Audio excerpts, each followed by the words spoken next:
You have 5 pieces of chain, each consisting of 3 links. You want to make one long chain of these 5 pieces. Breaking open a link costs $1 and welding an open link costs $3. Is it possible to make one long chain of the 5 pieces if you have just $15? So this is an interesting logical puzzle asked in several job interviews. Feel free to pause the video and give it a try before checking the solution. I will be back in 10 seconds.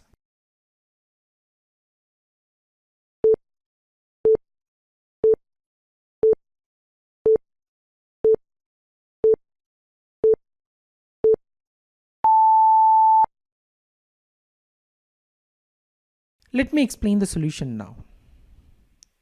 The most straightforward approach would be to break a link on the end of each of the 4 chains and then reattach the link to the back of the next chain. This would cost you $16 for the 4 links that were broken and resealed. But you can actually do it for $12. How? So instead of breaking a link in each chain, break all 3 links in one of the chains and then use those 3 links to attach the remaining 4 chains together. Let me elaborate the solution now. Let us name the chains as 1, 2, 3, 4, 5, each having 3 links.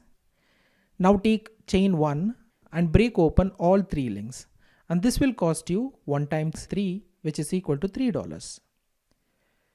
Now take one open link to connect chain 2 and 3, and this will cost $3 because for one welding it costs $3 as per the puzzle.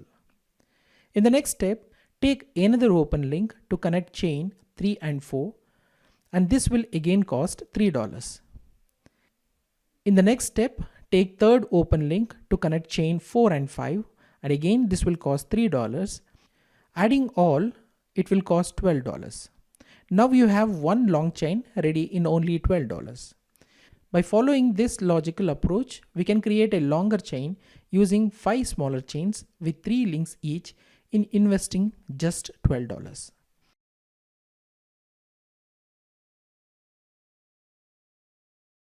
You are given 8 identical looking balls. One of them is heavier than the rest of the 7. All the others weigh exactly the same. You are provided with a simple mechanical balance and you are restricted to only 2 uses. Can you find the heavier ball? Let me repeat the puzzle. You are given 8 identical looking balls. One of them is heavier than the rest of the 7. All the others weigh exactly the same. You are provided with a simple mechanical balance and you are restricted to only 2 uses. Can you find the heavier ball by using only 2 uses of the mechanical balance?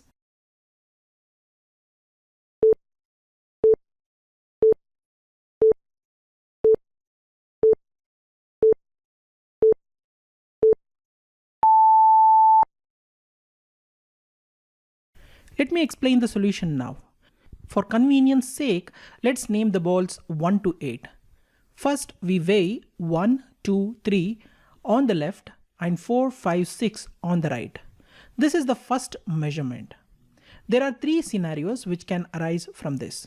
Let's consider the scenario 1. If the left side is heavier, then we know that one of 1, 2 or 3 is the heavier ball. Now in the second measurement, weigh 1 on the left and 2 on the right. We will know if 1 or 2 is heavier. If they balance out, then 3 is the heavier one. Thus, heavier ball is identified by exactly 2 measurements in this scenario. Let's consider the scenario 2. If the right side is heavier, then we know that either 4, 5 or 6 is the heavier ball. Now in the second measurement, weigh 4 on the left and 5 on the right. By doing this, we will know if 4 or 5 is heavier. If they balance out, then 6 is the heavier one. Thus, heavier ball is identified by exactly 2 measurements in the scenario 2. Let's consider the final scenario, that is scenario 3. If 1, 2, 3 and 4, 5, 6 balance out, then we know either 7 or 8 is the heavier one. Weigh both of them to find out which one is heavier. Again here, heavier ball is identified by exactly 2 measurements. Let me summarize. The first step is determining which set of 3 balls contains the heavier one. So choose balls 1, 2, 3 and balls 4, 5, 6 and weigh them. If one set is heavier, save those 3 balls. Pick 2 balls and place for measurement. By doing this, we will know which one is heavier. If they balance out, then other is the heavier one.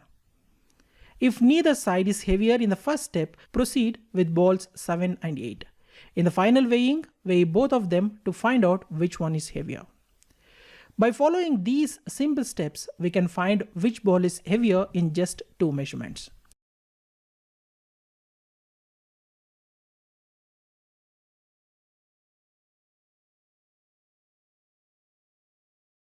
You are a king of an empire.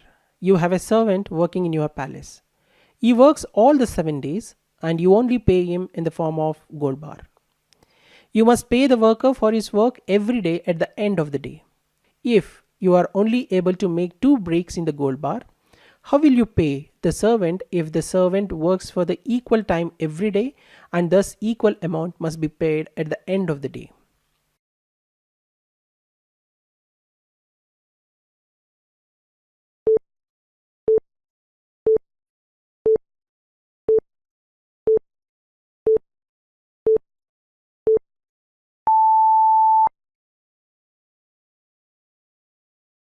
If you are thinking of how to cut in such a way that you are able to make 7 equal pieces, you are thinking in the wrong direction.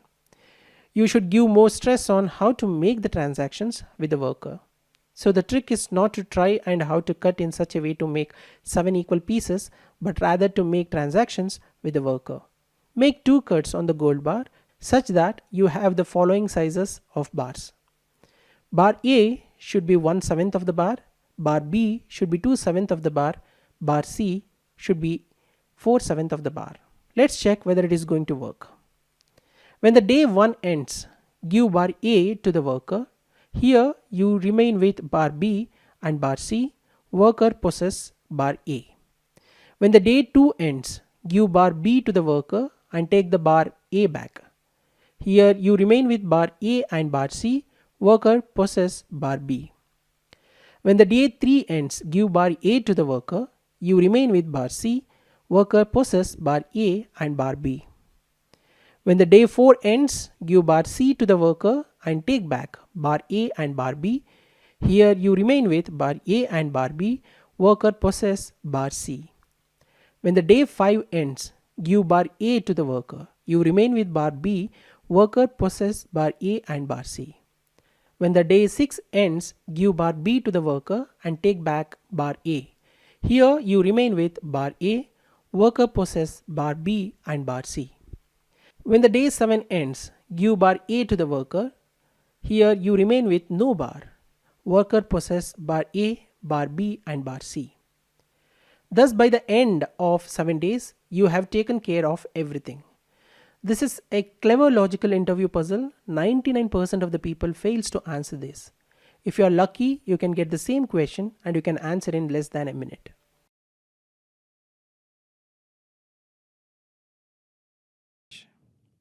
You have 3 bags with you, one with pink toys only, one with blue toys only, and one with a mix of 2 colors. But the labels on all 3 bags are wrong. What is the minimum number of draws you would need to make in order to identify all 3 bags correctly? This is one of the most interesting logical puzzles asked in bigger companies. Feel free to pause the video and give it a try before checking the solution. I will be back in 10 seconds.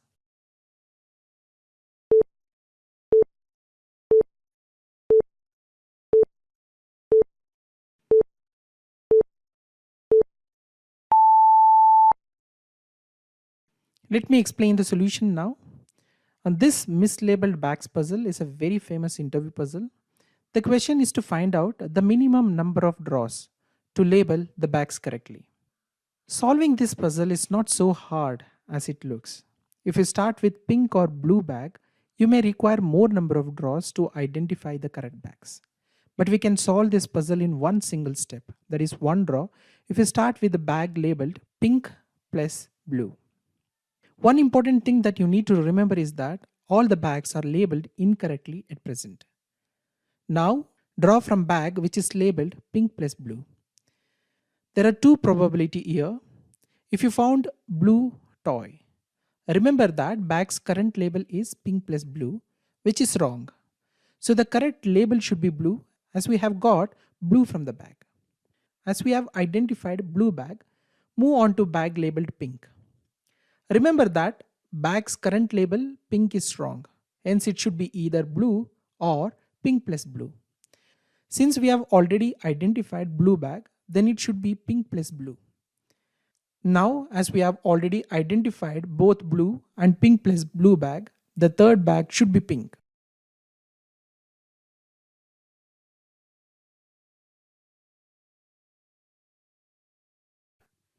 Now let's come back to the other probability. If you found the pink toy in pink plus blue bag. Remember that bag's current label is pink plus blue, which is wrong. So the correct label should be pink, as we have got pink from the bag. As we have identified pink bag, move on to the bag labeled blue. And remember that bag's current label blue is wrong, hence it should be either pink or pink plus blue. Since we have already identified pink bag, then it should be pink plus blue. As we have identified both pink and pink plus blue bag, the third bag should be blue. By following these simple steps, we can do the correct labeling of the bag in just one draw.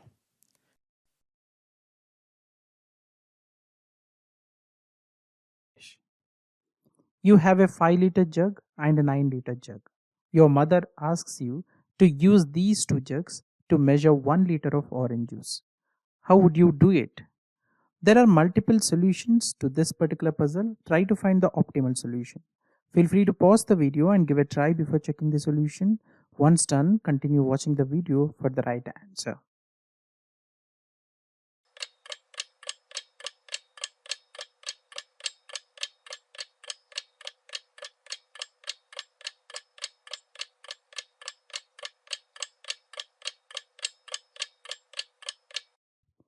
Let me explain the solution now. To start with, first fill the 5-liter jug and then pour all the orange juice in the 9-liter jug. This would leave with 4 liter of space in the larger jug and 5-liter jug is empty. Next, refill the 5-liter jug and fill up the remaining portion of the 9-liter jug. As we know already that the space remaining in 9 liters jug was 4 liters, hence you have transferred 4 liters orange juice from 5 liters jug and 1 liter of orange juice is still in 5 liters jug. So this way we will have 1 liter orange juice left in the 5-liter jug which was asked in the puzzle. As you can see here, it can be achieved in just 2 steps. There can be other ways in which you can achieve the solution, but this is the most optimal solution.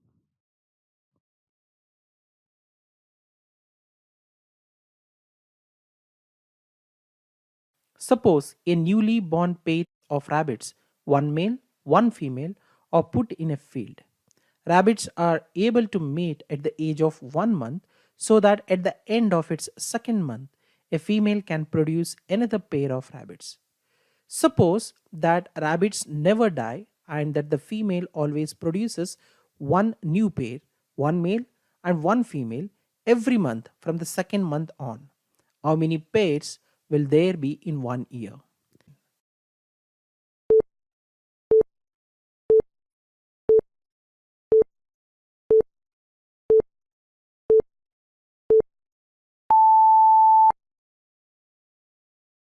Let me explain the solution now. To begin with, initially there are newly born pair of rabbits. Also, we know that newly born pair of rabbits, one male, one female, are put in a field. Rabbits are able to mate at the age of 1 month, so that at the end of its second month, a female can produce another pair of rabbits. So at the end of the first month, they mate, but there will be only one pair. It is because rabbits are able to mate at the age of 1 month, so that at the end of its second month only, a female can produce another pair of rabbits. At the end of the second month, the female produces a new pair, so now there are 2 pairs of rabbits in the field. So at the end of the second month, there are 2 pairs. At the end of the third month, the original female produces a second pair, making 3 pairs in all in the field. This is because it is given in the question that rabbits never die and that the female always produces one new pair, that is, one male, one female, every month from the second month on. So at the end of the third month, there are 3 pairs.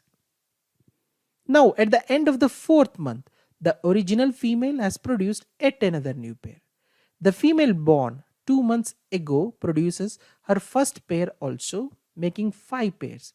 So at the end of fourth month, there are 5 pairs. Now at the end of fifth month, the original female has produced yet another new pair.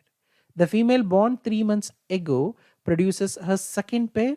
The female born 2 months ago produces her first pair, making 8 pairs. So at the end of the fifth month, there are 8 pairs. This continues, but the problem is it is difficult to keep the track and solve this problem like this. Let's check, is there a pattern to generalize the solution? So pattern is, initially there is 1 pair, at the end of first month still there is 1 pair, at the end of second month there are 2 pairs, at the end of third month there are 3 pairs, after 4 month there are 5 pairs, after fifth month there are 8 pairs, and this continues. And this is the sequence of numbers which famously called the Fibonacci sequence. In the Fibonacci sequence, the next number is found by adding up the 2 numbers before it. Here is a first 13 Fibonacci numbers. As we can clearly see that here the first 2 numbers are 0 and 1. The next number is found by adding up the 2 numbers. Here the first 2 numbers are 0 and 1. Next number 1 is found by adding the 2 numbers before that. That is 0 plus 1 equals 1. The next number 2 is found by adding the 2 numbers before it. That is 1 plus 1 equals 2. The next number 3 is found by adding the 2 numbers before it. That is 1 plus 2 equals 3. And the next number 5 is found by adding the 2 numbers before it. That is 2 plus 3 equals 5. And this continues. This puzzle follows the Fibonacci sequence starting with 1. Here is the sequence which represents the number of pairs present after 1 year. So as we can clearly see that there are 233 pairs of rabbits present after 1 year with this logic. Thus, answer to this puzzle is 233 pairs of rabbits. There are 233 pairs which will be there in 1 year. For your information, Fibonacci sequence was first discovered by Italian mathematician Fibonacci, also known as Leonardo Bonacci. The original problem that Fibonacci investigated was in the year 1201, and it was about how fast rabbits could breed in ideal circumstances.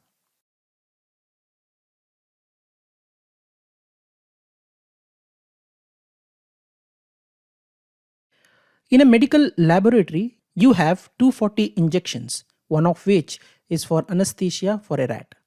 If anesthesia injection is injected in a rat, it will faint in exactly 24 hours. You have 5 rats available to determine which one injection contains the anesthesia. How do you achieve this in 48 hours? To simplify this puzzle, according to this puzzle, you have 5 rats and 240 injections. Any small dosage of anesthesia takes around 24 hours to be effective on a rat. Given the nature of anesthesia, effectiveness refers to its tendency to make the rat faint. Thus, any dosage of this anesthesia should make them faint in approximately 24 hours. As the rest of 239 injections shows no effect, how will you find that particular injection which has anesthesia in it using the 5 rats you have within a period of 48 hours, that is in 2 days? This is an interesting logical puzzle asked in several job interviews. Now take your time to arrive at a solution and continue to watch further once you are done.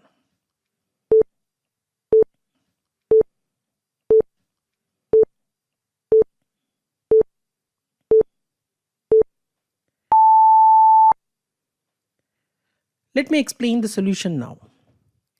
Let's start solving this by naming the rats as rat 1, rat 2, rat 3, rat 4 and rat 5. Our next step is to label each injection with a number.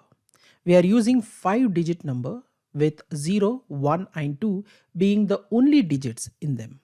For example, our labels will look like 1100 10221 12011, etc. You may have the question, why 5 digits and why only 0, 1 and 2? This is because using three numbers 0, 1 and 2 as 5-digit numbers, we have 3 power 5, which is equal to 243 unique ways of arranging the numbers. As we are left with 240 injections, this would give us enough ways of labeling each of them. Here is the data which shows 243 possible arrangements, of which only 240 we are going to use.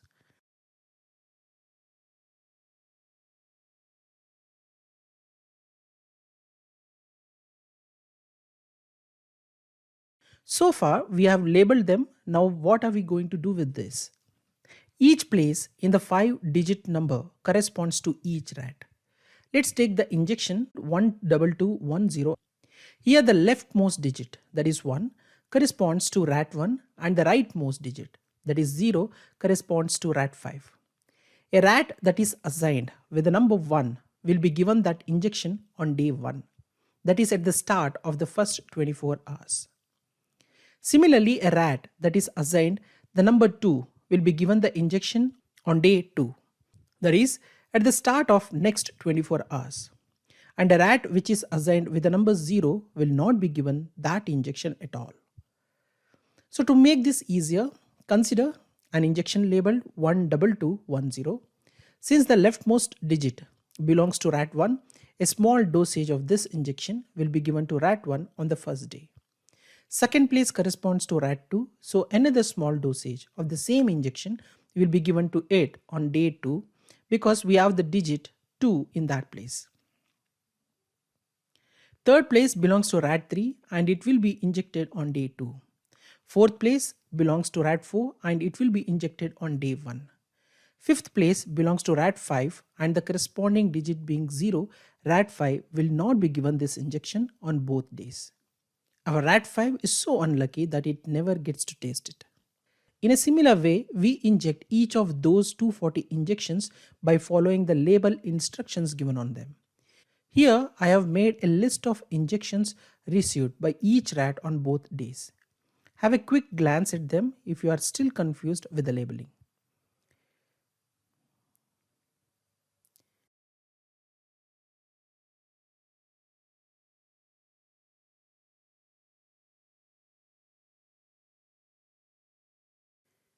Now that we have injected all this, how do we know which one is the anesthesia? Let's again take the injection labeled 12210 as an example. If 12210 was the only anesthesia, rat 1 and rat 4, which received its dosage on the start of day 1, should faint after 24 hours. Rat 2 and rat 3, which received its dosage at the start of day 2, should faint when the second day ends. Finally, rat 5, which never received this dosage, will stay awake. This pattern of fainting will not be repeated in any other injection, as all of them are labeled in a unique way to make the rats faint. Remember, if any of the rats fainted at the end of day 1 itself, it will not be given any further injections as it is already under the influence of anesthesia. So at the end of 48 hours, by observing the fainting pattern of rats, we can find the anesthesia by matching the pattern to the label provided on the injection. Apart from the method which I have explained now, there is another way of arriving the solution. Split 240 injections among 5 rats and inject each of them with 48 unique dosages. Consecutive injections should be given at a regular interval of 30 minutes so that at the end of day 1, all the injection, that is 48 times 5, which is equal to 240, will be distributed among the rats. Timing should be noted while injecting each time. If any such rat was to faint, we can simply note the time at which it faints and trace back 24 hours to find the injection given at that time, which is our anesthesia. Unlike the previous method in which we observed a pattern of fainting, here we will observe only one rat getting fainted as the injection it received wouldn't have been injected to any other rats.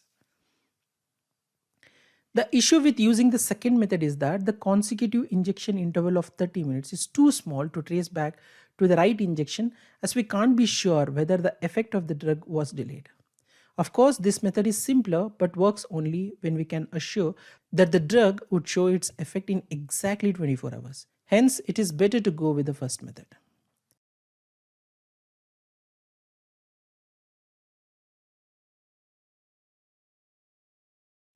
A father has 17 horses.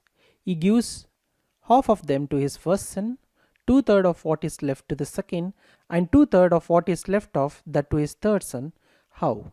Can you tell how many horses each son gets?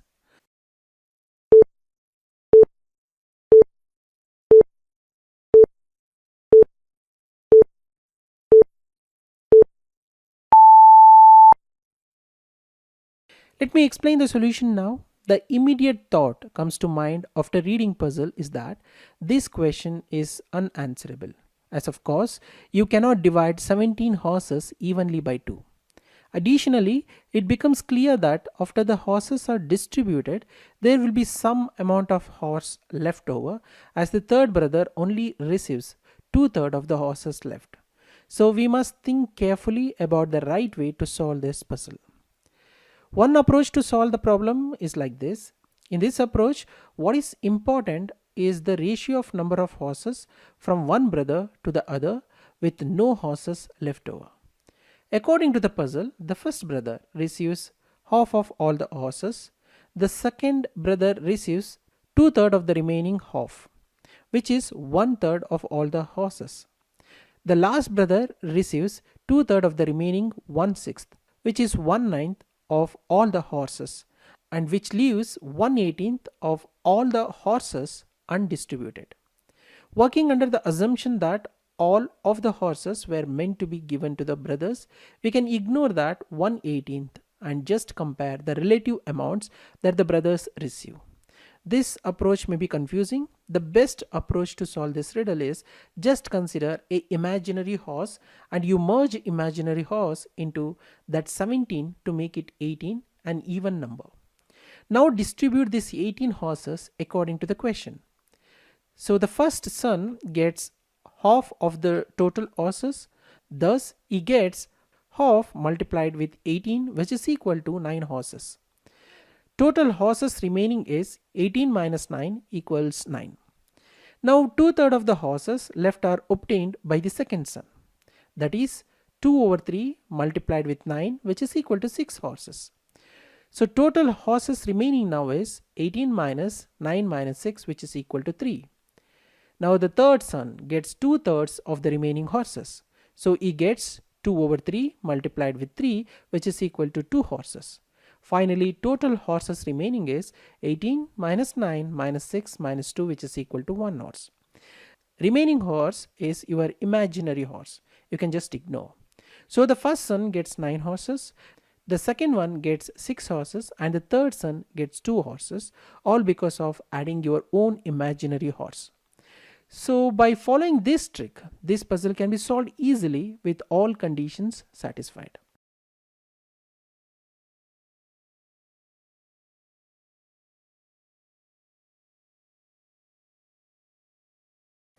A man is twice as old as his son. 10 years ago, he was 3 times as old as his son. How old will his son be in 5 years' time?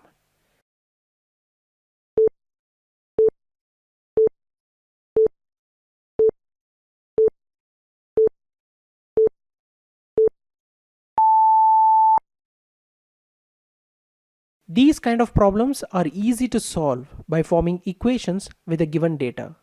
Remember, here our objective is to find the age of son. Suppose man is x years old, boy is y years old. Then since man is twice as old as his son, means x equals to y. So this is our first equation. 10 years ago, man's age is x minus 10. 10 years ago, son's age will be y minus 10. Since 10 years ago, man was 3 times as old as his son, which means that x minus 10 equals 3 of y minus 10. After solving this equation, x minus 10 equals 3y minus 30 and x equals 3y minus 30 plus 10. And after simplification, x equals 3y minus 20. Call this as equation 2. Now we have two equations. Now with these two equations, first we are trying to evaluate the value of y. So minus equation 1 from equation 2. That is x equals 3y minus 20 minus x equals 2y. We can cancel x here, so after simplification, y minus 20 equals 0, y equals 20. So current age of the son is 20 years. So in 5 years time, his age would be 25 years. Thus answer to this problem is 25 years. That is, the age of his son in 5 years time is 25 years. If you are asked to find the age of father, then substitute the value of y to any of the equations, then you can find the age of the father.